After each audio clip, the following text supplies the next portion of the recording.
Guys, what's up? Welcome back to another video. We are in for midweek back. It's going to be maybe a slightly boring back session because there's no deadlifts, there's no big proper fun stuff. I'm not even going to go full ham on a T-bar row, barbell row or anything like that. I done legs yesterday. Now I've moved my midweek back. It's kind of became an early week back session now. So I do 2 back sessions a week, one with deadlifts, one without deadlifts. This one today I've moved to the day after legs, so it actually gives me another day before deadlifts. So now instead of giving me 3 days before my deadlift session, I've got 4 days and a rest day in there as well, which is going to be super nice before my deadlifts, just to try and give them as much opportunity as possible to take them as far as I possibly can. Last deadlift session I took, in fact 2 sessions ago, 290 for 10, last session 300 for 9. So I want to be able to give a good amount of rest and still get that second back session in, because I've not been prioritizing the midweek back session, but it's maybe just not been getting as much oomph, only because in my head I've been like, right, I've got deadlifts coming up and I want to do my absolute best and I want to be super fresh, which we absolutely should be. But because I'm up working in territories that I've never been at in my life, I want to make sure that everything's as fresh as possible, and I am just giving my body the opportunity to make sure that I'm going in with the effort that I can give everything. And some sessions we're going to go in and we're maybe only going to have that kind of 70-80%, some 80-90, and some we're going to go in at full 100, and I want that session to be like full 100. So today, a little bit earlier, obviously just done legs yesterday, heavy squats, heavy pendulum, heavy RDLs were actually in there as well. So today is going to be about just making sure that I'm targeting my full back. I'm going to use a lot of the machines in here. I know there's some nice pull down machines. I know there's a nice T-bar row, which I'm going to get after as well, which is chest supported. I may do something that's non-supported, such as a big row, but it's not going to be like your 4 and 5 plate rows. So that is not going to be today. However, still going to be a good one, regardless of that. So we'll take you through it. Whether I come on the camera and speak about what I'm doing, or I voice over some stuff, or you just see some all-out raw training, I'm not actually sure yet, but we'll bring the video to the channel regardless. If you can, drop the video a like, subscribe to the channel if you're new, and let's get on with some back.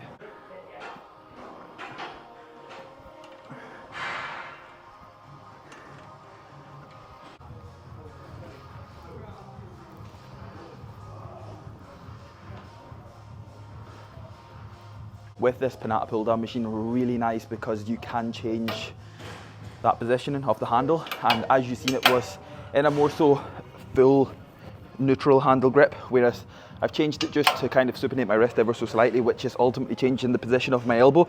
The second this changes, it changes up your full back, like machine, pull down, handle, whatever you're using, right? When I'm in a neutral grip, right, if you think about it, my elbow's more pointed out the way. We want it to be as tucked as possible to be able to just fire that right into the lat without even thinking about it. So from that side of things, changing it to a more supinated grip ultimately goes from here, changes it to here. The second I'm here, all I need to think about is just initiating with that elbow, driving it down the way. I don't have to think about anything else. It makes it a lot easier for me.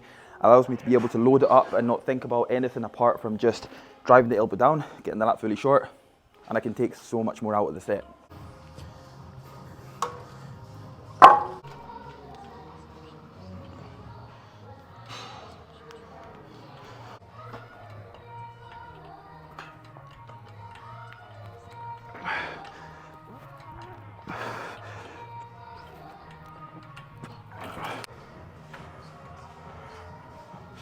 By this point here as well, we're putting straps on. So you've seen maybe no plates, 1 plates, 2 plates, no straps, just getting warm, getting everything ready.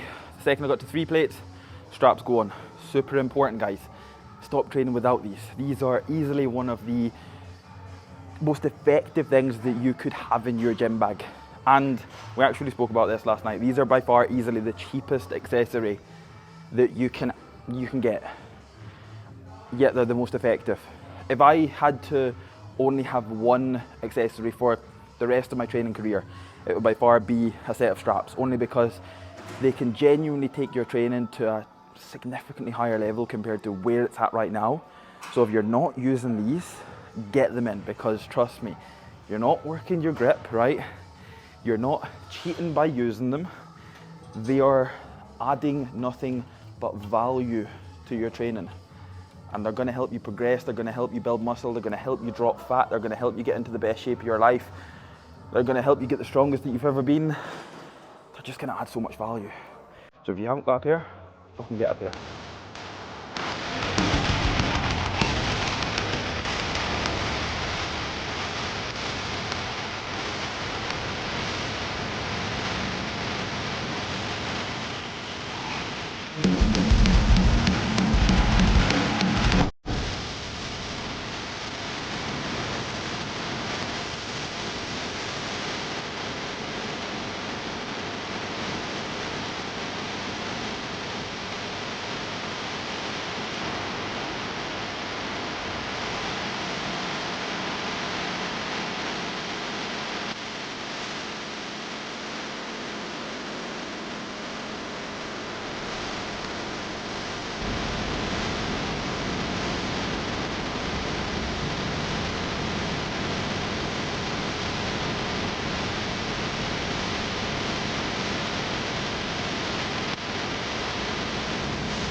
I actually just got pranked by the prank patrol because Sarah told me she was going to do her working weight and it was 15 aside, and I believed her because the 20 aside that she'd done beforehand looked really hard.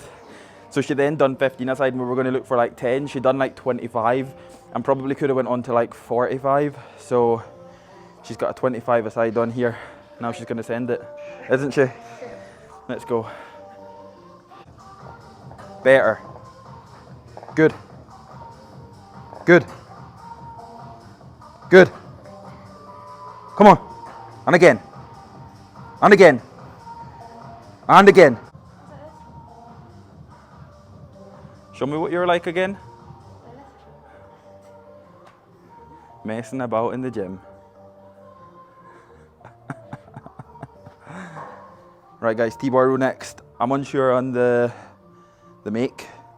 It's definitely it's a no name, a no make, a no brand T-bar row.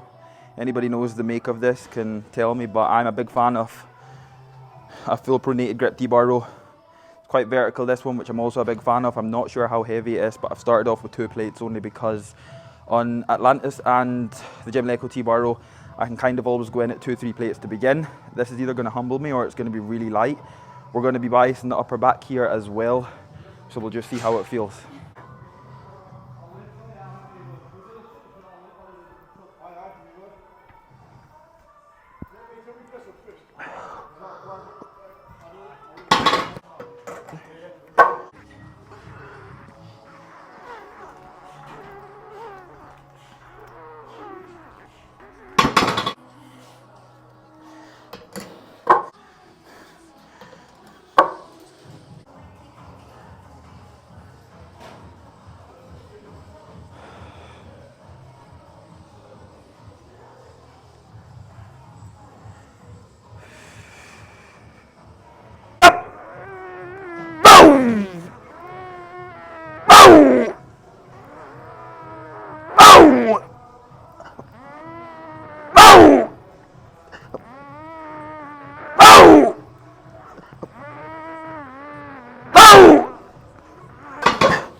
Now, that felt really fucking good. However, the second that I put it into the eccentric of the movement, I just felt it was toppling. So that wasn't going to be a good thing. So it was almost get it into enough of an eccentric, enough of a stretch, be explosive, but not be too explosive, because if I pull and my lower body goes forward, that's just going to topple. This could just do with being like pure bolted in, and this would be absolute bang on because it's a fucking really nice T-bar. It's just pretty light. So for example, I was definitely looking for like an 8 to 12 there, but leaving it where I did was just because I felt as if it was just moving too much to the point of where by the time I fatigued, I wouldn't have been able to be explosive on that concentric. And because I was trying to almost be that bit more explosive, it was still moving forward. So I'll do a back off here still. I'll pull it back to maybe 4.5 plates. That'll be a nice 2.5 plate drop off. And from there, I should feel a good bit more in control because obviously it'll be significantly lighter. However, a chest supported T-bar row, by far one of my most favourite back movements there is. I'll almost always do a form of chest supported T-bar row in every single back session now, even sometimes 2 times a week. Like I'll run the Atlantis and the Gymleco. For a while I did just run one, but I've seen in some back sessions, if I'm feeling good, I'm going to do a chest supported T-bar, take it nice and heavy. I feel as if this is a piece of equipment that you have got access to, 1000% use it.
I got to the end of the session and I was like, I'll do a cable narrow grip row, so something non-supported.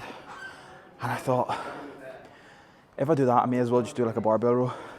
If I'm feeling good to do a non-supported row, I'm feeling good to do a barbell row or a T-bar row.